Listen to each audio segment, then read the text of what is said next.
அனைவருக்கும் வணக்கம்.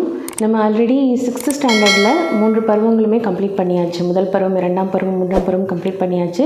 இப்போ 7ஆம் வகுப்பில் முதல் பருவம் கம்ப்ளீட் பண்ணிட்டோம். இப்போ 2ஆம் பருவம் வந்துட்டு ஸ்டார்ட் பண்ணுறோம் இன்றைக்கி கிளாஸில். ஓகேங்களா?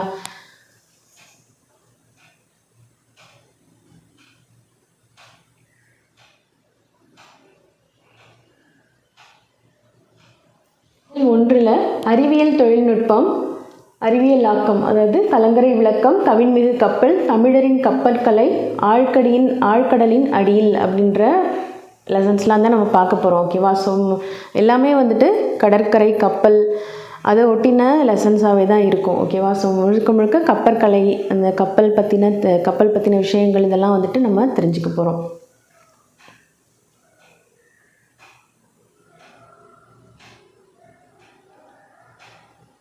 ஸோ இயல் 1 அறிவியல் ஆக்கம். கற்றல் நோக்கங்கள். சங்கப் பாடல்களை சீர்பிரித்து படிக்கும் திறனும் கருத்தை உணரும் திறனும் பெறுதல், தமிழர்களின் கப்பல் கட்டும் தொழில்நுட்ப முறையை இலக்கியங்கள் வழி அறிந்து வியத்தல், மொழிபெயர்ப்பு புதினத்தை படித்தறிந்து கதையை சுருக்கமாக சுவைப்பட எடுத்துரைத்தல், மொழியில் பயன்படுத்தப்படும் இலக்கிய வகை சொற்களை கண்டறிதல். ஸோ ஃபஸ்ட்டு நமக்கு ஒரு பாடல் கலங்கரை விளக்கம் அப்படிங்கிற தலைப்பில் கொடுத்துருக்காங்க. கடலும் கடல் சார்ந்த இடமும் தமிழரின் வாழ்நிலங்களில் ஒன்று. கடலோடு வாழ்ந்த தமிழர் தம் தொழில்நுட்ப அறிவால் களம் படைத்து அதனை கொண்டு மீன் பிடித்தும் வணிகம் செய்தும் வாழ்ந்து வந்தனர். கடற்பயணம் சென்று கரை திரும்ப தமிழர் கண்ட தொழில்நுட்பமே கலங்கரை விளக்கம். அது குறித்து சங்கப்பாடல் விளக்குவதை காண்போம். வானம் ஊன்றிய மதலை போல ஏணி சாத்திய ஏற்றருஞ்சென்னி, விண்பொற நிவந்த வேயா மாடத்து இரவில் மாட்டிய இலங்கு சுடர் நெகிழி, உறவு நீர் அழுவத்து ஓடுகளம் கரையும் துறை. கடியலூர் உருத்திரங்கண்ணனார் அவர்கள் எழுதிய பாடல். ஸோ இதோடைய சொல்லும் பொருளும் பார்க்கலாம். ஸோ ஒரு கலங்கரை விளக்கத்தை பற்றின பாடல் தான் வந்துட்டு அது. ஸோ அதோட சொல்லும் பொருளும், மதலை தூண், மதலை அப்படின்னா தூண், நெகிழி அப்படிங்கிறது தீச்சுடர், அழுவம்னா கடல், வேயா மாடம் வைக்கோல் போன்றவற்றால் வேயப்படாத மாடம். ஓகேயா? ஸோ திண்மையாக சாந்து பூசப்பட்ட மாடம் தான் வேயா மாடம் அப்படின்னு சொல்கிறாங்க. சென்னி அப்படிங்கிறது உச்சி, உறவு நீர்ங்கிறது பெருநீர் பரப்பு, கரையும் அழைக்கும். பாடலின் பொருள், கலங்கரை விளக்கமானது வானம் கீழே விழுந்து விடாமல் தாங்கிக் கொண்டிருக்கும் தூண் போல தோற்றமளிக்கிறது. ஏணி கொண்டு ஏற முடியாத உயரத்தை கொண்டிருக்கிறது. வேயப்படாமல் சாந்து பூசப்பட்ட விண்ணை முட்டும் மாடத்தை உடையது. அம்மாடத்தில் இரவில் ஏற்றப்பட்ட எரியும் விளக்கு கடலில் துறைமுகம் அறியாமல் கலங்கும் மரக்கலங்களை தன் துறைமுகம் நோக்கி அழைக்கின்றது. ஓகேயா? ஸோ அந்த கலங்கரை விளக்கம்ங்கிறது எப்படி இருக்குன்னா, வானம் வந்துட்டு கீழே விழுந்துடாமல் தாங்கி கொண்டிருக்கிற ஒரு தூண் போல தோற்றமளிக்குது அப்படின்னு சொல்கிறாங்க. ஓகேயா? ஸோ ஏணி கொண்டு ஏற முடியாத உயரத்தை கொண்டிருக்கிறது அந்த கலங்கரை விளக்கம் அப்படின்னு சொல்கிறாங்க. வேயப்படாமல் சாந்து பூசப்பட்ட விண்ணை முட்டும் மாடத்தை உடையது, அதாவது வேயப்படாதது. ஓகேயா? ஸோ வைக்கோல் போன்றவற்றால் வேயப்படாமல் சாந்து பூசப்பட்ட மாடங்களை உடையது தான் இந்த கலங்கரை விளக்கம் அப்படின்னு சொல்கிறாங்க. ஸோ அம்மாடத்தில் இரவில் ஏற்றப்பட்ட எரியும் விளக்கு கடலில் துறைமுகம் அறியாமல் கலங்கும் மரக்கலங்களை தன் துறைமுகம் நோக்கி அழைக்கிறது. ஸோ பெருநீர் பரப்பில் கொடுத்துருந்தாங்க இல்லையா? ஸோ உறவு நீர், அந்த பெருநீர் பரப்பில் அவங்க வந்துட்டு இவன் எந்த வழியாக போகணும் அப்படின்னு சொல்லி தெரியாமல் கலங்கி போகும் பொழுது அவங்களுக்கு வந்துட்டு இந்த இரவில் ஏற்றப்பட்ட இந்த கலங்கரை விளக்கத்தில் ஏற்றப்பட்ட இந்த எரியும் விளக்கு வந்துட்டு ஒரு அந்த கடலில் துறைமுகம் அறியாமல் அவங்க வந்துட்டு கலங்கி நிற்கிற நேரத்தில் அந்த துறைமுகம் நோக்கி அவங்கள இதுதான் வழிங்கிற மாதிரி அவங்கள இழுக்குது அப்படின்னு சொல்கிறாங்க, அழைக்கிறது அப்படின்னு சொல்கிறாங்க. அடுத்ததான் நூல்வெளி. கடியலூர் உருத்திரங்கண்ணனார் இவர் வந்துட்டு சங்ககால புலவர். இவர் கடியலூர் என்ற ஊரில் வாழ்ந்தவர். இவர் 10 பாட்டில் உள்ள பெரும்பாலாற்றுப்படை, பட்டினப்பாலை ஆகிய நூல்களில் இயற்றியிருக்காரு அப்படின்னு சொல்கிறார். கடியலூர் உருத்திரங்கண்ணனார் அப்படிங்கிறவர் சங்ககால புலவர். ஓகேங்களா? ஸோ இவர் கடியலூர் என்ற ஊரில் வந்துட்டு வாழ்ந்தவர் அப்படிங்கிறாங்க. ஸோ இவர் வந்துட்டு 10 பாட்டில் இருக்கிற பெரும்பாலாற்றுப்படையும் பட்டினப்பாலை ஆகிய நூல்களையும் இயற்றியிருக்காரு. பெரும்பாலாற்றுப்படையின் பாட்டுடை தலைவன் யார் அப்படின்னா தொண்டைமான் இளந்திரையன் அப்படிங்கிறவர் தான் பாட்டுடை தலைவன். இந்த நூலில் 346 351 வரை இருக்கிற அடிகள் தான் நமக்கு பாடப்பகுதியாக கொடுத்துருக்காங்க. வள்ளல் ஒருவரிடம் பரிசு பெற்று திரும்பும் புலவர் பாணர் போர் அந்த வள்ளலிடம் சென்று பரிசு பெற பிறருக்கு வழிகாட்டுவதாக பாடப்படுவது ஆற்றுப்படை இலக்கியம் அப்படின்னு சொல்கிறாங்க. ஓகே, ஸோ நமக்கு வந்திருந்தது பார்த்திங்கன்னா பெரும்பானாற்றுப்படை. ஓகேங்களா, ஸோ பெரும்பானாற்றுப்படை அடுத்ததாக பட்டினப்பாலை கொடுத்துருந்தாங்க இல்லையா. ஸோ அந்த 10 பாட்டில் பெரும்பானாற்றுப்படையும் பட்டினப்பாலையும் வந்துட்டு கடியலூர் உருத்திரங்கண்ணனார் அவர்களால் எழுதப்பட்டது அப்படின்னு சொல்கிறாங்க. ஸோ 10 பாட்டு நூல்கள் என்னென்ன அப்படின்னு பார்த்தீங்கன்னா திருமுருகாற்றுப்படை, பொருநாற்றுப்படை, பெரும்பானாற்றுப்படை, சிறுபானாற்றுப்படை, முல்லைப்பாட்டு, மதுரை காஞ்சி, நெடுநல்வாடை, குறிஞ்சிப்பாட்டு, பட்டினப்பாலை, மலைபடுகடாம். ஓகே, ஸோ இதுதான் வந்துட்டு 10 பாட்டு நூல்கள். ஸோ அடுத்ததான் புக் பேக் கொஷின். வேயா மாடம் எனப்படுவது, வேயா மாடம்ங்கிறது என்னன்னு பார்த்தோம், வைக்கோலால் வேயப்படாத மாடம் தான் அப்படின்னு பார்த்தோம் இல்லையா. ஸோ அது சாந்தினால் பூசப்படுவது. ஓகேயா, ஸோ சாந்தினால் பூசப்படுவது தான் ஆன்சர். உறவு நீர் அழுவம் இத்தொடரில் அடிக்கோடிட்ட சொல்லின் பொருள். அழுவம் அப்படிங்கிறது என்னன்னு பார்த்தோம், கடல் அப்படின்னு பார்த்துருந்தோம். ஓகேங்களா, ஸோ அடுத்ததான் கடலில் துறைமுகம் அறியாமல் கலங்குவன. எது வந்துட்டு கடலில் துறைமுகம் அறியாமல் கலங்கும்? மீன்கள், மரக்கலங்கள், தூண்கள், மாடங்கள். மரக்கலங்கள் தான் வந்துட்டு வழி தெரியாமல், துறைமுகம் எது அப்படிங்கிறது தெரியாமல் கலங்குறது. தூண் என்னும் பொருள் தரும் சொல். தூண்கிற பொருள் தரும் சொல் எது அப்படின்னு பார்த்தீங்கன்னா மதலை. ஓகேயா,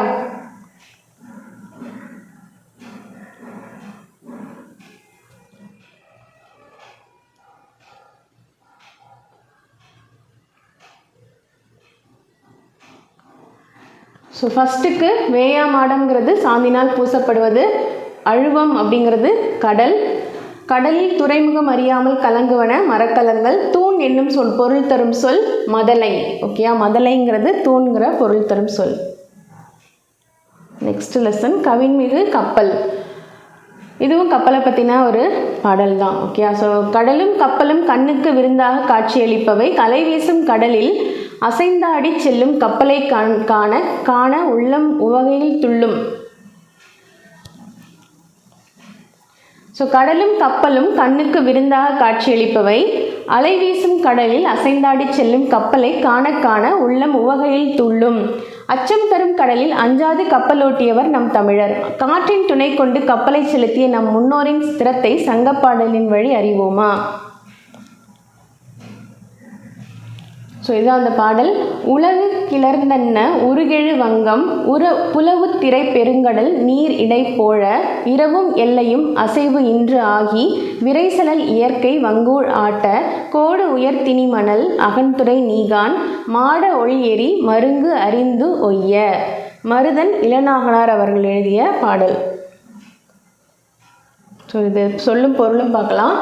உரு அப்படின்னா அழகு, போழனா பிளக்க, வங்கூழ் காற்று, நீகான் நாவாய் ஓட்டுபவன், வங்கம் அப்படிங்கிறது கப்பல், எல் அப்படின்னா பகல், கோடு உயர் கரை உயர்ந்த, மாட ஒள்ளேரி கலங்கரை விளக்கம். மாட ஒள்ளேரிங்கிறது கலங்கரை விளக்கம். பாடலின் பொருள். ஸோ உலகம் புடைபெயர்ந்தது போன்ற அழகு பொருந்திய தோற்றத்தை உடையது நாவாய். நாவாய்னா என்னது, கப்பல். அது புலால் நாற்றமுடைய அலை வீசும் பெரிய கடலின் நீரை பிளந்து கொண்டு செல்லும். இரவும் பகலும் ஓரிடத்தும் தங்காமல் வீசுகின்ற காற்றானது நாவாயை அசைத்து செலுத்தும். உயர்ந்த கரையை உடைய மணல் நிறைந்த துறைமுகத்தில் கலங்கரை விளக்கத்தின் ஒளியால் திசை அறிந்து நாவாய் ஓட்டுபவன் நாவாய் செலுத்துவான்.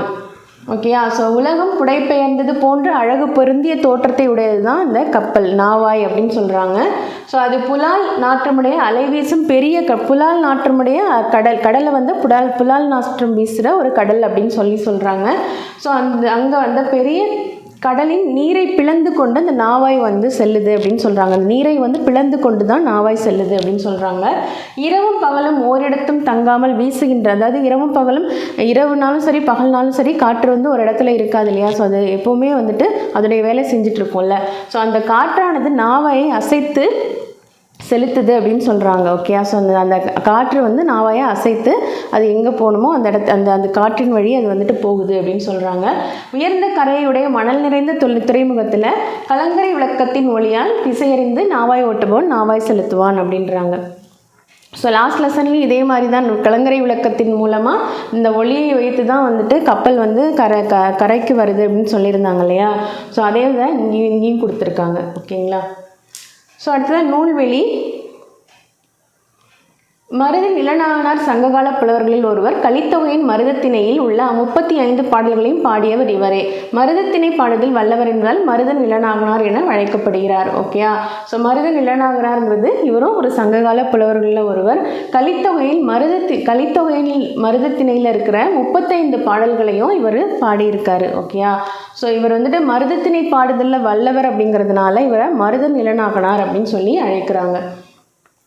அகநானூறு 8 தொகை நூல்களில் ஒன்று. அகநானூறுங்கிறது 8 தொகை நூல்களில் ஒன்று. புலவர் பலரால் பாடப்பட்ட 400 பாடல்களை கொண்டது. இந்நூலினை நெடுந்தொகை என்றும் அழைப்பர். இந்நூலின் 255ஆம் பாடல் இங்கு தரப்பட்டுள்ளது. ஓகேயா. ஸோ இந்த அகநானூறுங்கிறது 8 தொகை நூல்களில் ஒன்று. ஓகேவா. ஸோ புலவர் பலரால் பாடப்பட்ட 400 பாடல்களை கொண்டது தான் இந்த அகநானூறு அப்படின்னு சொல்கிறாங்க. ஸோ இந்த நூலினை நெடுந்தொகை அப்படின்னும் சொல்லலாம். ஓகே, நெடுந்தொகை அப்படின்னும் சொல்லலாம் அப்படின்னு சொல்கிறாங்க. ஸோ இந்த நூலுடைய 255ஆவது பாடல் தான் இங்கே கொடுத்துருக்கிறதா குறிப்பிட்டிருக்காங்க. ஸோ 8 தொகை நூல்கள்: நற்றிணை, குறுந்தொகை, ஐங்குறுநூறு, பதிற்று 10, பரிபாடல், கலித்தொகை, அகநானூறு, புறநானூறு. ஓகே, இதுதான் 8 தொகை நூல்கள். லாஸ்ட் லெசன் நம்ம 10 பாட்டு நூல்கள் அப்படின்னு சொல்லிட்டு பார்த்தோம். ஸோ அதையும் படிச்சுக்கோங்க, இதையும் படிச்சுக்கோங்க. ஓகேங்களா. Book back question. இயற்கை வங்கூழ் ஆட்ட அடிக்கோடிட்ட சொல்லின் பொருள். வங்கூழ் அப்படிங்கிறது எதை குறிப்பிடுது அப்படின்னு சொல்கிறாங்க. காற்று. ஓகேவா. ஸோ காற்றுங்கிறது தான் இயற்கை வங்கூழ் ஆட்ட அப்படின்னு சொல்லி குறிப்பிடுறாங்க. அடுத்ததான் மக்கள் டேஷில் ஏறி வெளிநாடுகளுக்கு சென்றனர். வங்கத்தில் ஏறி வெளிநாடுகளில் சென்றனர். வங்கம் அப்படின்னா தான் கப்பல் இல்லையா. ஸோ கப்பலில் ஏறி தான் வெளிநாடுகளுக்கு சென்றிருப்பாங்க. புலால் நாற்றமுடையதாக அகநானூறு கூறுவது எதை கூறுகிறது அப்படின்னு சொல்கிறாங்க. கடலில் தான் புலால் நாற்றமுடையது அப்படின்னு சொல்லி குறிப்பிட்டிருப்பாங்க. ஸோ கடல். பெருங்கடல் என்னும் சொல்லி பிரித்து எழுத கிடைப்பது பெரிய பிளஸ் கடல். அடுத்ததான் இன்று பிளஸ் ஆகி என்பதனை சேர்த்து எழுத கிடைக்கும் சொல் இன்றாகி. ஓகே. ஸோ இன்று பிளஸ் ஆகி இன்றாகி. எதுகை இடம்பெறாத இணை. எதுகை அப்படின்னா தெரியும் இல்லையா உங்களுக்கு. ஸோ இரண்டாவது எழுத்து சேர்ந்து எழுந்தால் அதுதான் எதுகை. ஓகே. இரண்டாவது எழுத்து ஒன்றா இருந்துச்சு அப்படின்னா அது எதுகை. இங்கெல்லாம் பார்த்தீங்கன்னா வங்கம், சங்கம், அசைவு, இசைவு. ஸோ ரெண்டாவது எழுத்து இங்கு, சை, அப்புறம் உலகு, புலகு, இதெல்லாம் ஒன்றா வந்திருக்கு. இங்கே என்ன கேட்டிருக்காங்க? எதுகை இடம்பெறாத இணை. இதெல்லாமே எதுகை இடம்பெற்ற இணை. ஸோ இடம்பெறாத இணை இரவு, இயற்கை, வருது. ஸோ இதுதான் ஆன்சர். ஓகே. இரவு, இயற்கைங்கிறது தான் ஆன்சர். ஸோ அடுத்ததான் பொறுத்துக்களை. வங்கம் அப்படிங்கிறது என்ன? கப்பல். நீகான் அப்படிங்கிறவன் நாவாய் ஓட்டுபவன், கப்பல் ஓட்டுபவன். எல்ங்கிறது பகல். மாட ஒள்ளேரி அப்படிங்கிறது கலங்கரை விளக்கம்.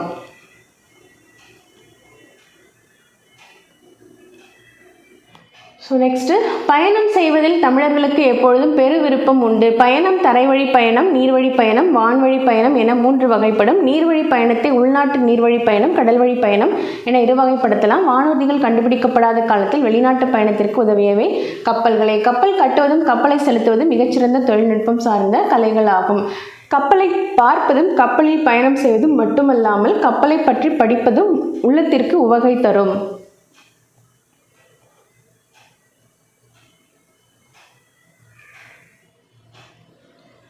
ஓகே, தமிழர்களுடைய கப்பல் கலையை பற்றி தான் இந்த லெசனில் தெரிஞ்சுக்க போகிறோம். மழை என்றதும் குழந்தைகளின் நினைவுக்கு வருவது காகித கப்பல். மழை நீரில் காகித கப்பல் விட்டு விளையாடாத குழந்தைகளே இல்லை எனலாம். அந்த அளவிற்கு நம் ஆழ்மனதில் கப்பல் இடம்பெற்றுள்ளது. பழங்காலம் முதல் தமிழர்கள் கப்பல் கட்டும் கலையில் சிறந்திருந்ததன் மரபு தொடர்ச்சி என்று இதனை கூறலாம். தமிழர்கள் கப்பல்களை கட்டினர் என்பதற்கும் கப்பல் மூலம் வெளிநாடுகளுக்கு சென்றனர் என்பதற்கும் நம் இலக்கியங்களில் ஏராளமான சான்றுகள் உள்ளன. நமக்கு கிடைத்துள்ள நூல்களிலேயே மிகவும் பழமையானது தொல்காப்பியம். அந்நூல் முன்னீர் வழக்கம் என்று கடற்பயணத்தை குறிப்பிடுகின்றது. எனவே தொல்காப்பியர் காலத்திற்கு முன்பே தமிழர்கள் கடல் பயணம் செய்துள்ளனர் என்பதை அறியலாம். ஓகேயா. ஸோ மழை வந்தது அப்படின்னாலே தண்ணீர் தேங்கியிருக்கு அப்படின்னா குழந்தைங்க காகித கப்பல் விட்டு விளையாடுவாங்க இல்லையா. ஸோ இப்போல்லாம் அது மாதிரி வாய்ப்புகள் நிறைய அதாவது சிட்டி சைடில் இருக்க குழந்தைங்களுக்கு கிடைக்கிறதில்ல. ஆனால் கிராமத்தில் உள்ள குழந்தைகள் விளையாடுவாங்க. ஸோ கிராமத்தில் உள்ளவங்க, இடம் வசதி உள்ளவங்க, ஸோ அந்த தண்ணீர் தேங்கி இருக்க இடத்துலலாம் காகித கப்பல் விட்டு விளையாடுவாங்க இல்லையா. ஸோ அதுதான் சொல்கிறாங்க. ஸோ அந்த அளவுக்கு நம்ம ஆழ்மனதில் கப்பல் வந்துட்டு இடம்பெற்றிருக்கு இல்லையா. ஸோ இது கூட நம்ம பழங்காலம் முதல் வந்து நம்ம தமிழர்கள் கப்பல் கட்டும் கலையில் வந்து சிறந்திருந்தாங்க அப்படிங்கிறதுடைய மரபு தொடர்ச்சியாக இது இருக்கலாம் அப்படின்னு சொல்கிறாங்க. ஓகேங்களா. ஸோ தமிழர்கள் வந்து கப்பல்களை கட்டினர் என்பதற்கும் கப்பல் மூலம் வெளிநாடுகளுக்கு சென்றனர் என்பதற்கும் ஏராளமான இலக்கியங்களில் வந்துட்டு ஏராளமான சான்றுகள் இருக்குது அப்படின்னு சொல்கிறாங்க. ஸோ நமக்கு கிடைத்துள்ள நூல்களே பழமையானது தொல்காப்பியம். ஸோ அந்த நூலில் வந்து முன்னீர் வழக்கம் அப்படிங்கிறது ஒரு கடற்பயணத்தை குறிப்பிடுறாங்க. முன்னீர் வழக்கம் அப்படிங்கிறது கடல் பயணத்தை குறிப்பிடுறாங்க. ஓகே. ஸோ தொல்காப்பியர் காலத்துக்கு முன்னாடியே தமிழர்கள் வந்து கடல் பயணம் செஞ்சுருக்காங்க அப்படின்னு சொல்லிட்டு நம்ம தெரிஞ்சுக்கலாம் அப்படின்னு சொல்கிறாங்க. தொல்காப்பியத்தில் குறிப்பிட்ட முன்னீர் வழக்கம். ஓகே. முன்னீர் வழக்கம்னா கடற்பயணம். ஸோ கடலோடா கால்வல் நெடுந்தேர் கடலோடும் நாவாயும் ஓடா நிலத்து என்னும் திருக்குறள் திருவள்ளுவர் காலத்திலேயே பெரிய கப்பல்கள் இருந்தன என்பதற்கு சான்றாகும். பூம்புகார் துறைமுகத்திலிருந்து கப்பல்கள் மூலம் பொருள்கள் ஏற்றுமதியும் இறக்குமதியும் செய்யப்பட்டன என்பதை பட்டினப்பாலை விரிவாக விளக்குகின்றது. ஓகே. கடலோடா கால்வல் நெடுந்தேர் கடலோடும் நாவாயும் ஓடா நிலத்து அப்படின்னு சொல்லிட்டு திருவள்ளுவர் ஒரு குறளில் குறிப்பிட்டிருக்காரு. ஓகே. ஸோ அதுலேருந்து என்ன தெரியுது அப்படின்னா திருவள்ளுவர் காலத்திலேயே பெரிய கப்பல்கள்லாம் இருந்திருக்கு. நாவாய் அப்படின்னு சொல்லி குறிப்பிட்டிருக்காங்க இல்லையா. நாவாயும் ஓடா நிலத்து அப்படின்னு சொல்லி குறிப்பிட்டிருக்காங்க இல்லையா. ஸோ அப்போயே பெரிய கப்பல்கள்லாம் இருந்திருக்கு அப்படின்னு சொல்கிறாங்க. ஸோ பூம்புகார் துறைமுகத்திலேருந்து கப்பல்கள் மூலம் பொருட்கள் ஏற்றுமதியும் இறக்குமதியும் செய்யப்பட்டன அப்படிங்கிறத பட்டினப்பாலை வந்துட்டு விரிவாக விளக்குகிறது அப்படின்னு சொல்லி கொடுத்துருக்குறாங்க. உலகு கிளர்ந்தன்ன உருகெழு வங்கம் என்று பெரிய கப்பலை அகநானூறு குறிப்பிடுகிறது. லாஸ்ட் லெசனில் பார்த்தோம் இல்லையா, ஒரு பாடல் பார்த்தோம் இல்லையா, அகநானூற்று பாடல். ஸோ இந்த பாடல் தான் அது. உலகு கிளர்ந்தன்ன உருகெழு வங்கம்னு ஸ்டார்ட் ஆச்சு இல்லையா. ஸோ அதுதான் இதுலேயும் குறிப்பிட்டிருக்கிறாங்க. இதனையே 10 என்னும் நூலும் அருங்கலம் திரையியர் நீர்மிசை நிவக்கும் பெருங்கலி வங்கம் அப்படின்னும் குறிப்பிட்டிருக்கு அப்படின்னு சொல்கிறாங்க. ஓகே. சேந்தன் திவாகரம் என்னும் நிகண்டு நூலில் பல வகையான கப்பல்களின் பெயர்கள் குறிப்பிடப்பட்டுள்ளன. இதன் மூலம் தமிழர்கள் கப்பல் கட்டும் தொழில் பரந்துபட்ட அறிவு பெற்றிருந்தார்கள் என்பதை உணரலாம் அப்படின்னு சொல்றாங்க. ஓகே. சேந்தன் திவாகரம் அப்படிங்கிற நிகண்டு நூலில் பல வகையான கப்பல்களுடைய பெயரை வந்து குறிப்பிட்டிருக்கிறதா சொல்றாங்க. ஸோ இதன் மூலமா தமிழர்கள் வந்து கப்பல் கட்டும் தொழிலில் வந்து பரந்துபட்ட அறிவு மிகப்பெரிய அறிவு பெற்றிருக்கிறதா சொல்றாங்க. ஸோ நெக்ஸ்ட்டு நீர்வழி பயண தொடக்கம். நீர்நிலைகளில் மரக்கிளைகள் மிதந்து செல்வதையும் அவற்றின் மீது பறவைகள் தவளைகள் முதலியன அமர்ந்து செல்வதையும் பழங்கால மனிதன் கண்டான். நீரில் மிதக்கும் பொருட்களின் மீது தானும் ஏறி பயணம் செய்ய முடியும் என அவன் உணர்ந்தான். மிதக்கும் மரக்கட்டைகள் மீது ஏறி அமர்ந்து சிறிய நீர்நிலைகளை கடக்கத் தொடங்கினான். மீன்கள் தம் உடலின் இரு பக்கங்களில் உள்ள துடுப்பு போன்ற பகுதிகளை பயன்படுத்தி தண்ணீரை பின்னுக்கு தள்ளி நீந்துவதை கண்டான். தானும் மரத்துண்டுகளை துடுப்புகளாக பயன்படுத்த தொடங்கினான். பிறகு மரங்கள் பலவற்றை இணைத்து கட்டி அவற்றின் மீது ஏறி பயணம் செய்தான். அவையே இன்று வரை வழக்கத்தில் உள்ள கட்டுமரங்கள் ஆகும். அதன் பின்னர் எடை குறைந்த பெரிய மரங்களின் உட்பகுதியை குடைந்து எடுத்துவிட்டு தோணியாக பயன்படுத்தினான். உட்பகுதி தோண்டப்பட்டவை என்பதால் அவை தோணிகள் எனப்பட்டன. ஓகே. ஸோ அந்த காலத்தில் நீர்நிலைகளில் மரக்கிளைகள் இதெல்லாம் வந்துட்டு மிதந்து போகிறதையும் பறவைகள் அதன் மீது பறவைகள் தவளைகள்லாம் அது மீது உட்கார்ந்துருக்கிறதையும் அமர்ந்து செல்வதையும் பழங்கால மனிதன் பார்த்துருக்கான். ஓகே. ஸோ அதை வச்சு நம்மளாலையும் நீரில் இது மாதிரி மரத்தை போட்டோன்னா நம்மளாலையும் மிதக்க முடியும் அப்படின்னு சொல்லிட்டு அவனும் முடிவு பண்ணி என்ன பண்ணியிருக்கான், கப்பல்களை அதாவது சின்ன சின்ன மரங்கள் வச்சு கலங்கள் மாதிரி அவன் உருவாக்க ஆரம்பிச்சிருக்கலாம். அதுக்கப்புறமா அவன் வந்து இந்த மீன்கள் வந்து தன்னுடைய சிறகுகளை வச்சு தானே மீன்கள் தம் உடலின் இரு பக்கங்களில் உள்ள துடுப்பு போன்ற பகுதிகளை பயன்படுத்தி தானே தண்ணீரை வந்து பின்னுக்கு தள்ளி நீந்துகிறது அப்படின்றதையும் பார்த்துட்டு அதுக்கு வந்து துடுப்புகளை மரத்துண்டுகளை வந்து துடுப்புகளாக பயன்படுத்தி இருக்கலாம் அப்படின்னு சொல்கிறாங்க. ஓகேங்களா. ஸோ பிறகு மரங்கள் பலவற்றை இணைத்து கட்டி அவற்றின் மீது பயணம் செஞ்சுருக்கலாம். ஃபஸ்ட்டு வந்து சிறிய நீர்நிலைகளில் மிதக்கும் மரக்கட்டைகளை வச்சு சிறிய நீர்நிலைகளை கடக்க தொடங்கியிருக்கான். அதுக்கப்புறமா நிறைய மரங்களை சேர்த்து கட்டி அதன் மீது மரக்கலங்களாக பயன்படுத்தி அதன் மீது பயணம் செய்திருக்கலாம் அப்படின்னு சொல்கிறாங்க. ஸோ அதுதான் வந்துட்டு இன்னைக்கு வரைக்கும் வழக்கத்தில் இருக்கிற கட்டுமரங்கள் அப்படின்னு சொல்கிறாங்க. ஓகே. ஸோ அதன் பின்னர் இறை குறைந்த பெரிய மரங்களின் உட்பகுதியை குடைந்து எடுத்துவிட்டு தோணியாக பயன்படுத்தினான். தோணியாக வந்துட்டு பெரிய மரங்களுடைய உட்பகுதியை தோண்டி எடுத்துட்டு அதை தோணியாக பயன்படுத்தி இருக்கலாம் அப்படின்றாங்க. உட்பகுதியில் தோண்டப்பட்டவை என்பதால் அவை தோணிகள் எனப்படும். உட்பகுதியை தோண்டி அதை செய்கிறதுனால அது தோணி அப்படின்னு சொல்லி சொல்கிறதா சொல்கிறாங்க. தமிழர்கள் தோணி, ஓடம், படகு, புனை, மிதவை, தெப்பம் போன்றவற்றை சிறிய நீர்நிலைகளை கடக்க பயன்படுத்தினர். களம், வங்கம், நாவாய் முதலிய அளவில் பெரியவை. இவற்றை கொண்டு தமிழர்கள் கடல் பயணம் மேற்கொண்டனர். ஓகே, ஸோ தமிழர்கள் தோணி, ஓடம், படகு, புனை, மிதவை, தெப்பம்ங்கிற இதெல்லாம் சிறிய அளவிலான நீர்நிலைகளை வந்துட்டு இப்போ கடக்கிறதுக்காக பயன்படுத்தியிருக்காங்க.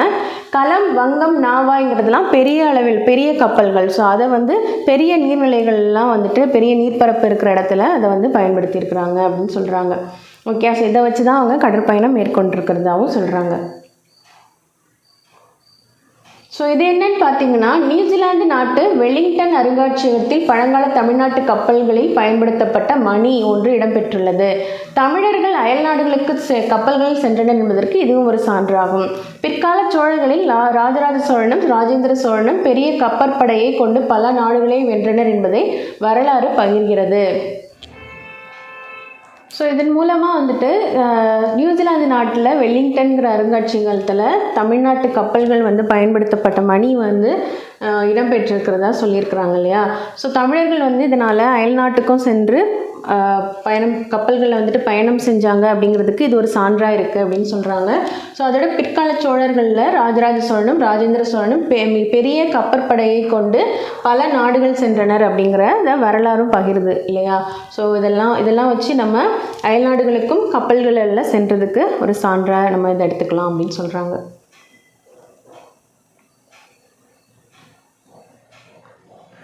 ஸோ கப்பல் கட்டும் கலை.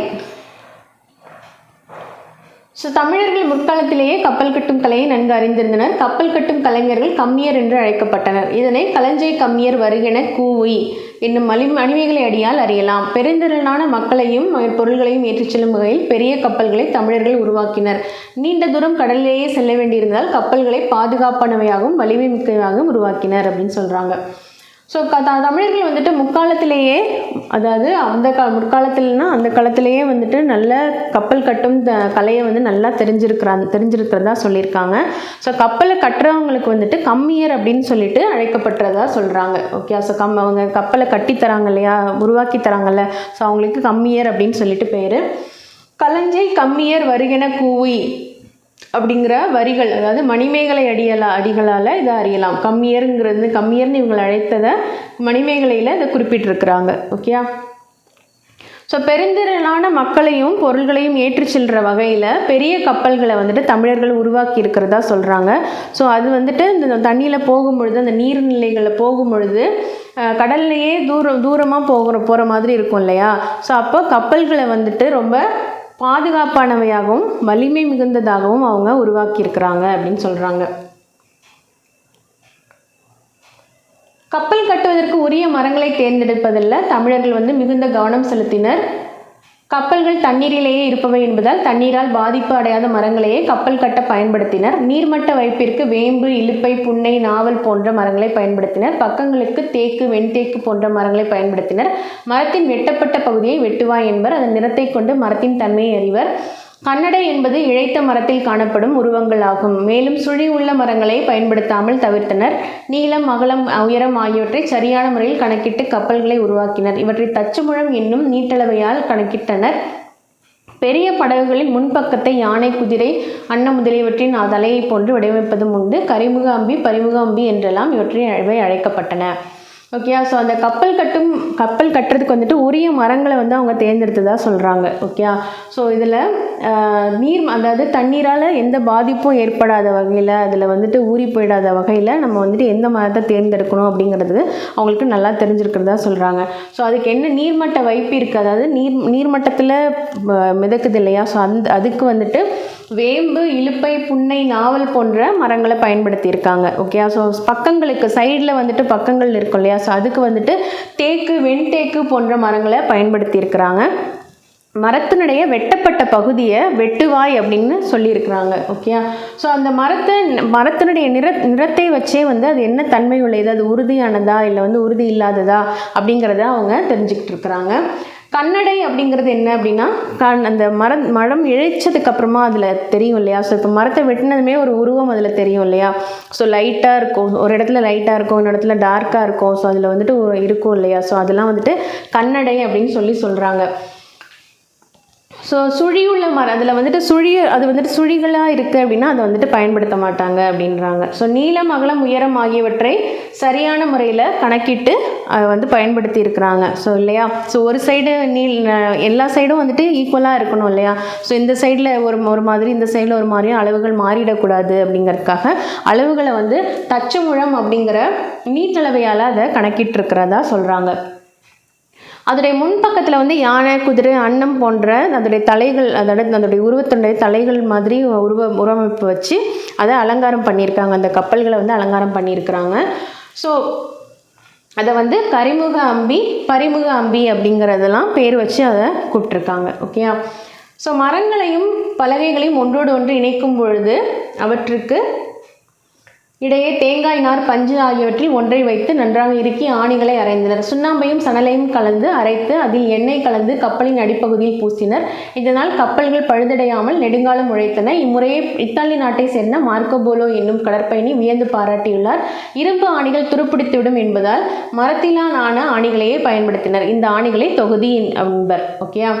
ஸோ மரங்களையும் பலகைகளையும் ஒன்றோடு இணைக்கும் பொழுது அவற்றிற்கு இடையே தேங்காய் நாரையும் பஞ்சையும் வந்துட்டு அவங்க யூஸ் பண்ணியிருக்காங்க. ஓகே. ஸோ அதை வந்து வச்சு அந்த தேங்காய் நாரையும் பஞ்சையும் வச்சு தான் இறுக்கி ஆணிகளை அடிச்சிருக்கிறாங்க. ஓகே.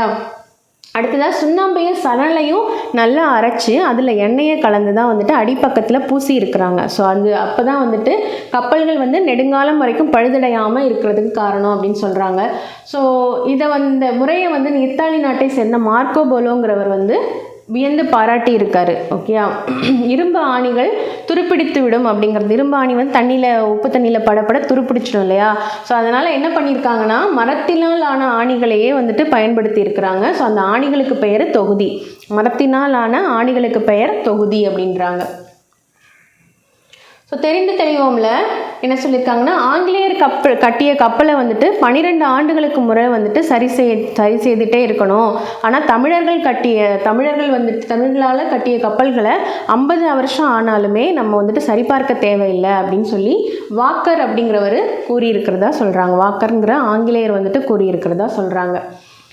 பாய்மர கப்பல். காற்றின் உதவியால் செலுத்தப்படும் கப்பல்கள் பாய்மர கப்பல்கள். பெரிய பாய்மரம், திருக்கைத்தி பாய்மரம், காண பாய்மரம், கோசு பாய்மரம் போன்றவை பல வகையான பாய்மரங்களை தமிழர்கள் பயன்படுத்தி இருக்கிறாங்க. ஓகே. ஸோ பாய்மரங்களை கட்டுறதுக்கு கயிறுகள் யூஸ் பண்ணியிருக்காங்க. ஓகே. பெரிய பாய்மரம், திருக்கைத்தி பாய்மரம், காண பாய்மரம், கோசு பாய்மரம் போன்ற பாய்மரங்களை வந்துட்டு அவங்க பயன்படுத்தி இருக்கிறாங்க.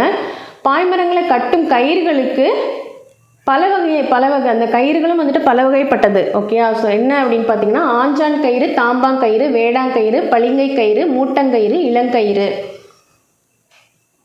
அடுத்ததாக கோடிப்பாய் கயிறு அப்படிங்கிற பெயர்கள்லாம் இந்த வகையான கயிறுகள்லாம் வந்து அவங்க யூஸ் பண்ணியிருக்கிறாங்க. ஸோ பாய்மர கப்பலின் பாய், கயிறு ஆகியவற்றில் பழுது ஏற்படும் பொழுது அவற்றை மரப்பிசின் கொண்டு இணைத்தனர். ஸோ அதில் ஏதாவது பழுது ஏற்பட்டுருச்சு அப்படின்னா அப்போ என்ன பண்ணுவாங்களாம், மரப்பிசினை கொண்டு அதை ஒட்ட வச்சுருவாங்க அப்படின்னு சொல்கிறாங்க. அது பழுது பார்க்கிறதா சொல்கிறாங்க. கப்பலின் உறுப்புகள். கப்பல் பல்வேறு வகையான உறுப்புகளை கொண்டது. எறா, பருமல், வங்கு, கூம்பு, பாய்மரம், சுக்கான், நங்கூரம் போன்றவை கப்பலின் உறுப்புகளில் சிலவாகும். கப்பலின் முதன்மையான உறுப்பாகிய அடிமரம் எறா எனப்படும். குறுக்கு மரத்தை பருமல் என்பர். கப்பலை செலுத்துவதற்கும் உரிய திசையில் திருப்புவதற்கும் பயன்படும் முதன்மையான கருவி சுக்கான் எனப்படும். கப்பலை நிலையாக ஓரிடத்தில் நிறுத்தி வைக்க உதவும் உறுப்பு நங்கூரமாகும். சமுக்கு என்னும் ஒரு கருவியையும் கப்பலில் பயன்படுத்தினர் என்று கப்பல் சாத்திரம் என்னும் நூல் குறிப்பிடுகிறது. இது காந்த ஊசி பொருத்தப்பட்ட திசை காட்டும் கருவியாக இருக்கலாம் என ஆய்வாளர்கள் கருதுகின்றனர். கப்பல் செலுத்துபவரை மாலுமி, மீகாமன், நீகான், கப்பலோட்டி முதலென பெயர்களால் அழைப்பர் அப்படின்னு சொல்கிறாங்க. ஸோ கப்பலில் வந்து பல்வேறு உறுப்புகள் வந்துட்டு இருக்குது. ஸோ அதை எல்லாத்தையுமே வந்துட்டு ஒரு பெயர் சொல்கிறாங்க. ஓகே. ஸோ எறா, பருமல், வங்கு, கூம்பு, பாய்மரம், சுக்கான், நங்கூரம். ஓகே. ஸோ இது வந்துட்டு கப்பல் உறுப்புகளில் சில அப்படின்னு சொல்கிறாங்க. ஸோ முதன்மையான உறுப்பு என்ன அப்படின்னு பார்த்தீங்கன்னா கப்பலுடைய அடிமரம். ஓகே. ஸோ அதை வந்து எறா அப்படின்னு சொல்கிறாங்க. கப்பலுடைய அடிமரத்தை எறா அப்படின்னு சொல்கிறாங்க. குறுக்கு மரத்தை பருமல் என்பர். அதாவது அதில் குறுக்க வச்சுருக்காங்க இல்லையா, ஸோ அந்த மரத்தை வந்து பருமல் அப்படின்னு சொல்கிறாங்க. கப்பலை வந்துட்டு உரிய திசையில் திருப்புறதுக்கும் செலுத்துறதுக்கும் எது யூஸ் ஆகுது அப்படின்னு பார்த்தீங்கன்னா சுக்கான் அப்படிங்கிற கருவி வந்து யூஸ் ஆகுது அப்படின்னு சொல்கிறாங்க. உரிய திசையில் போகணும் இல்லையா, ஸோ அதுக்கு வந்துட்டு எது பயன்படுதுன்னா சுக்கான். கப்பலை நிலையாக ஒரு இடத்தில் நிறுத்தி வைக்க உதவுவது. ஸோ இப்போ நடுக்கடலில் போகிறாங்க, மீன் பிடிக்க நிறுத்தணும் அப்படின்னா ஒரு இடத்துல நிறுத்தி வைக்கிறதுக்காக நங்கூரம் பாய்ச்சி நிறுத்தி வைப்பாங்க இல்லையா, ஸோ அதோட பேர் நங்கூரம். ஓகேயா, ஸோ நிறுத்தி வைக்கிறதுக்காக உதவுவது நங்கூரம். சமுக்குங்கிற ஒரு கருவியையும் யூஸ் பண்ணியிருக்காங்க. சமுக்குங்கிற கருவியை யூஸ் பண்ணியிருக்கிறதா கப்பல் சாத்திரத்தில் சொல்லியிருக்காங்க. கப்பல் சாத்திரங்கிற நூலில் குறிப்பிடப்பட்டிருக்கு. இது வந்து காந்த ஊசி பொருத்தப்பட்ட திசை காட்டும் கருவியாக இருக்கலாம் அப்படின்னு சொல்லிட்டு ஆராய்ச்சியாளர்கள் வந்துட்டு கருதுகிறார்கள் அப்படின்னு சொல்கிறாங்க. அடுத்ததாக கப்பல் செலுத்துகிறவங்கள மாலுமி, மீகாமன், நீகான், கப்பலோட்டி அப்படின்னு அழைக்கிறதா சொல்கிறாங்க. ஸோ கப்பல் செலுத்தும் முறை. காற்றின் திசையை அறிந்து கப்பல்களை செலுத்தும் முறையை தமிழர்கள் நன்கு அறிந்திருந்தனர். இவ்வுண்மையை நளீறு முன்னீர் நாவாய் ஓட்டி வழிதொழில் ஆண்ட உறவோன் மருக என புறப்பாடல் அடிகளில் வெண்ணிக்குயத்தார் குறிப்பிடுகிறார். ஓகே, ஸோ காற்றின் திசையை அறிந்து கப்பல்களை வந்து செலுத்தினதா அவங்களுக்கு வந்து அந்த முறை நல்லாவே தெரிஞ்சிருந்தது அப்படிங்கிற உண்மையை வந்து நளீறு முன்னீர் நாவாய் ஓட்டி வழித்தொழில் ஆண்ட உறவோன் மருக அப்படிங்கிற புறப்பாடல் அடிகளில் வெண்ணிக்குயத்தார் அவர்கள் குறிப்பிடுறதா சொல்கிறாங்க. ஸோ கடல் காற்று வீசும் திசை, கடல் நீரோட்டங்களின் திசை ஆகியவற்றை தமிழர்கள் தம் பட்டறிவால் நன்கு அவற்றிற்கேற்ப உரிய காலத்தில் சரியான திசையில் கப்பலை செலுத்தினர். திசை காட்டும் கருவியை பயன்படுத்தியும் வானில் தோன்றும் விண்மீன்களின் நிலையை வைத்தும் திசையை அறிந்து கப்பலை செலுத்தினர். கப்பல் ஓட்டும் மாலுமிகள் சிறந்த வானியல் அறிவரையும் பெற்றிருந்தனர். கோள்களின் நிலையை வைத்து புயல், மழை போன்றவை தோன்றும் காலங்களையும் கடல் நீர் பொங்கும் காலத்தையும் அறிந்து தகுந்த காலத்தில் கப்பல்களை செலுத்தினர். ஓகேயா, ஸோ காற்று வீசுகிற திசை. ஓகேயா, ஸோ கடல் நீரோட்டங்களின் திசை, கடல் நீரோட்டத்தின் திசை, காற்று வீசுகிற திசையை வச்சு கப்பல் வந்து ரொம்ப அழகாக வந்துட்டு அவங்க செலுத்துறதா சொல்கிறாங்க. ரொம்ப திறமையாக அவங்க வந்து செலுத்தியிருக்கிறாங்க. ஸோ அந்த கப்பலை ஓட்டுற மாலுமிகளுக்கும் வந்துட்டு வானியல் அறிவு நிறையவே இருந்திருக்கிறதாவும் குறிப்பிட்டிருக்கிறாங்க. ஓகேயா, அடுத்ததாக விண்மீன்களை வச்சும் திசை காட்டும் கருவிகளை வச்சும் அவங்க வந்து திசையை அறிந்து கப்பலை வந்து செலுத்தியிருக்கிறதா சொல்கிறாங்க. ஸோ கோள்களின் நிலையை வைத்து புயல், மழை போன்றவை தோன்றும் காலங்களையும் அவங்க தெரிஞ்சு வச்சுருந்துருக்காங்க. ஸோ அப்போ வந்துட்டு அவங்க அங்கே வந்து கப்பலில் வந்து கடலுக்கு போகலாமா வேண்டாமாங்கிறதையும் அவங்க தெரிஞ்சு வச்சுருக்கிறதா சொல்கிறாங்க. அடுத்ததாக கலங்கரை விளக்கம். கடலில் செல்லும் கப்பல்களுக்கு துறைமுகம் இருக்கும் இடத்தை காட்டுவதற்காக அமைக்கப்படுவது கலங்கரை விளக்கம் ஆகும். உயரமான கோபுரத்தின் உச்சியில் ஒளி வீசும் விளக்கினை கொண்டதாக இது அமைக்கப்படும். களம் என்றால் கப்பல், கரைதல் என்றால் அழைத்தல், கப்பலை அழைக்கும் விளக்கு என்னும் பொருளில் இது கலங்கரை விளக்கம் எனப்பட்டது. கலங்கரை விளக்கம் பார்த்துருப்பீங்க, கடற்கரையில் துறைமுகத்திலலாம் இருக்கும். ஸோ ஒரு கூம்பு மாதிரியான ஒரு ஷேப்பில் இருக்கும். மேலே வந்துட்டு எப்போவுமே அந்த ஒரு நெருப்பு எரிஞ்சிட்டே இருக்கும். ஸோ அது வந்து தூரத்திலிருந்து வர கப்பல்கள் வந்து இங்கே தான் துறைமுகம் இருக்குது, இதுதான் கரை அப்படின்னு சொல்லி தெரிஞ்சுக்கிறதுக்காக அது வந்து உதவியாக இருக்கும். ஸோ அதை தான் கலங்கரை விளக்கம் அப்படின்னு சொல்லுவாங்க. களம் அப்படின்னா கப்பல், கரைதல்னா அழைத்தல். ஸோ கப்பலை அழைக்கும் விளக்கு அப்படின்னு பொருள்பட்டதுனால இதை கலங்கரை விளக்கம் அப்படின்னு சொல்கிறதா சொல்கிறாங்க.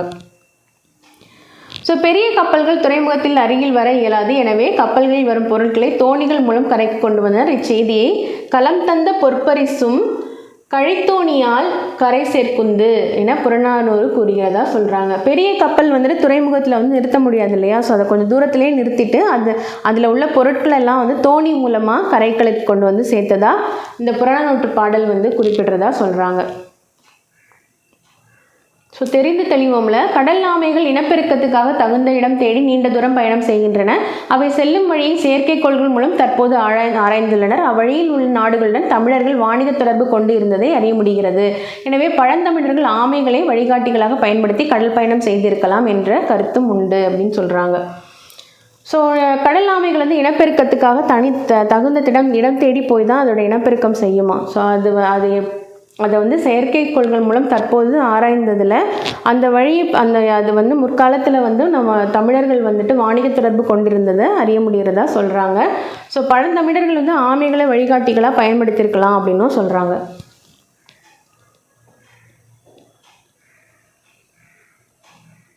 ஸோ முற்காலத்தில் மக்கள் பயணம் செய்வதற்கு மட்டுமின்றி போர் புரியவும் கப்பல்கள் பெரிதும் பயன்பட்டன. ஆனால் இக்காலத்தில் பெரும்பாலும் பொருள்களை ஏற்றிச் செல்லவே கப்பல்கள் பயன்படுத்தப்படுகின்றன. அவற்றை சரக்கு கப்பல்கள் என்பர். போருக்கு பயன்படும் பெரிய கப்பல்களும் இன்றும் உள்ளன.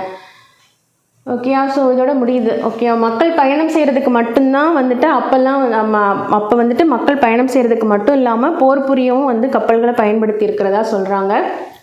ஆனால் இப்போல்லாம் பொருட்களை ஏற்றி செல்வதற்காக மட்டும்தான் பயன்படுத்துகிறதாக குறிப்பிடுறாங்க. ஸோ இது பேர் சரக்கு கப்பல்கள் அப்படின்னு சொல்கிறாங்க. ஆனால் இப்போயும் இந்த சரக்கு கப்பல்கள்லாம் இந்த போருக்கு பயன்படுத்தப்பட்ட பெரிய கப்பல்கள் இன்றைக்கும் இருக்குது அப்படின்னு சொல்கிறாங்க. ஸோ இத்தகைய சீர்மிகு கப்பல்களை நம் முன்னோர் சிறந்து விளங்குவதற்கு நமக்கு பெருமை அளிக்கும் செய்தியாகும். ஸோ இவ்வளோ பெரிய கலையில் நம்ம முன்னோர்கள் சிறந்து விளங்கியிருக்காங்க அப்படிங்கிறது நமக்கு ரொம்ப பெருமையான ஒரு விஷயம் அப்படின்னு சொல்கிறாங்க. அடுத்ததாக புக் பேக் கொஸ்டின். தமிழர்கள் சிறிய நீர்நிலைகளை கடக்க பயன்படுத்தியது ஓடம். ஓகேயா, ஸோ களம், வங்கம், நாவாய்ங்கிறதெல்லாம் பெரிய நீர்நிலைகளில் பயன்படுத்தப்பட்டது. சிறிய நீர்நிலைகளில் ஓடம் தான் பயன்படுத்தியிருக்கிறாங்க. தொல்காப்பியம் கடற்பயணத்தை டேஷ் வழக்கம் என்று கூறுகிறது. நம்ம பார்த்தோம் இல்லையா, லெசன் ஸ்டார்டிங்லேயே பார்த்தோம், முன்னீர் வழக்கம் அப்படின்னு சொல்லியிருந்தாங்க இல்லையா தொல்காப்பியத்தில். ஸோ அதுதான் அது. ஸோ ஆன்சர் முன்னீர் வழக்கம். ஸோ கப்பலை உரிய திசையில் திருப்புவதற்கு பயன்படும் கருவி எதுன்னு பார்த்தீங்கன்னா சுக்கான். ஓகேயா, அடுத்ததாக கப்பல் கட்டுவதற்கு பயன்படும் மர ஆணிகள் டேஷ் என அழைக்கப்படும். மர ஆணிகளை என்னன்னு சொன்னாங்க, தொகுதி அப்படின்னு சொன்னாங்க இல்லையா. ஸோ தொகுதி என அழைக்கப்படும்.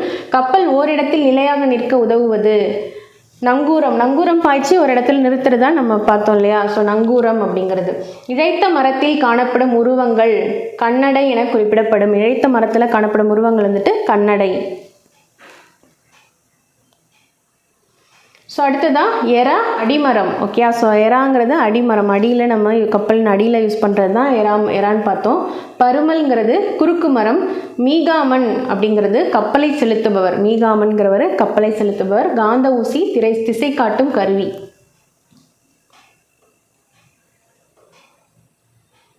ஸோ ஆழ்கடலின் அடியில் அப்படின்னு சொல்லிட்டு ஒரு லெசன் இருக்குது. ஸோ இது ஒரு கற்பனையான ஒரு கதை. ஓகே, ஸோ அதில் வர்றவங்க என்னெல்லாம் பண்ணுறாங்க, ஸோ எங்கெல்லாம் போகிறாங்க, என்னெல்லாம் பார்க்குறாங்க, ஸோ அதுக்கப்புறமா கடைசியாக அவங்களுக்கு என்ன நடந்தது அப்படிங்கிறது ஒரு கதையாக சொல்லியிருக்கிறாங்க. ஸோ இது இம்பார்ட்டன்ட் கிடையாது. படிக்கணும் அப்படின்னு உங்களுக்கு இன்ட்ரெஸ்ட் இருந்துச்சுன்னா நீங்கள் ஜஸ்ட்டு படிச்சுக்கலாம். ஏதோ ஒரு கதையை தெரிஞ்சுக்கணும் அப்படின்னு இன்ட்ரெஸ்ட் இருந்ததுன்னா தெரிஞ்சுக்கலாம். இந்த லெசன் லாஸ்ட்டில் பார்த்தீங்க அப்படின்னா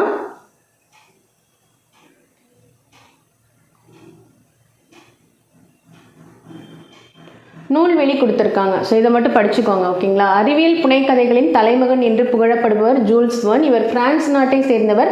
அறிவியல் கண்டுபிடிப்புகள் பல கண்டுபிடிக்கப்படுவதற்கு முன்பே அவற்றை பற்றி தமது புதினங்களில் எழுதியவர். ஓகே, ஸோ இவர் பேர் ஜூல்ஸ் வெர்ன். அறிவியல் புனைக்கதைகளின் தலைமகன் அப்படின்னா யாருன்னா ஜூல்ஸ் வெர்ன். ஸோ அறிவியல் கண்டுபிடிக்கிறதுக்கு முன்னாடியே இவர் இவருடைய கதைகளில் அதை பற்றி குறிப்பிட்டிருக்கிறதா சொல்கிறாங்க. அது கதை புதினங்களில் எழுதியிருக்கிறதா சொல்கிறாங்க. ஸோ இவருடைய கதைகள் என்னென்னு பார்த்தீங்கன்னா 80 நாளில் உலகத்தை சுற்றி, பூமியின் மையத்தை நோக்கி ஒரு பயணம் உள்ளிட்ட பல புதினங்களை படைத்துள்ளார். அவர் எழுதிய ஆழ்கடலின் அடியில் என்னும் புதினம் குறிப்பிடத்தக்க ஒன்று. ஓகே, ஸோ இப்போ இன்னைக்கு பார்த்தோம் இல்லையா. ஸோ ஆழ்கடலின் அடியில்ங்கிறத இந்த புதினம் குறிப்பிடத்தக்க ஒன்று தான் சொல்லியிருக்கிறாங்க. ஸோ அதோடைய மொழிபெயர்ப்புடைய சுருக்கத்தை தான் நமக்கு இங்கே லெசனாக கொடுத்துருக்காங்க. ஓகேங்களா. ஜஸ்ட்டு உங்களுக்கு நல்லாயிருக்கும், இந்த ஸ்டோரி நல்லாயிருக்கும். ஒரு தடவை நீங்கள் ரீட் பண்ணி பார்த்துக்கோங்க. ஓகேங்களா.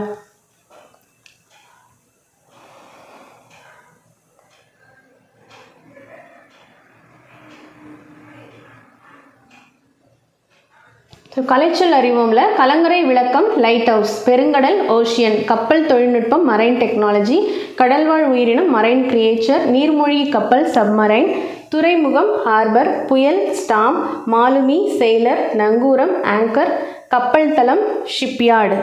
ஓகே.